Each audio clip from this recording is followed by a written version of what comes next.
పగిడిదరాజు కోయ గిరిజనుల ఆరాధ్య దైవం. పురాణాల ప్రకారం పగిడిదరాజు ఒక గిరిజన తెగకు నాయకుడిగా ఉండేవారట. మేడారం ప్రాంతాన్ని ఏలుతున్న ప్రతాపరుడి సైన్యంతో పోరాడే సమయంలో తెగల విస్తీరణ వల్ల ఆయన పూనగండ్ల ప్రాంతంలో స్థిరపడినట్లుగా చెబుతుంటారు. అందుకే ఆయన గద్దె పూనగండ్లలోనే ఉంటుంది. సమ్మక్క తల్లి మేడారం అడవుల్లో దొరికినప్పుడు ఆమెను పగిడిదరాజుకిచ్చి వివాహం జరిపించారు.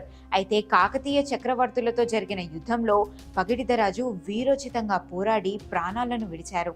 ఆయన వీరమరణం పొందిన ప్రాంతంగా, అలాగే ఆయనను ఆరాధించే ప్రధాన కేంద్రంగా పూనగండ్లను పరిగణిస్తారు. అంతేకాకుండా జాతరలో భాగంగా పగిడిదరాజును పూనగండ్ల నుంచి మేడారానికి తీసుకొని వస్తారు.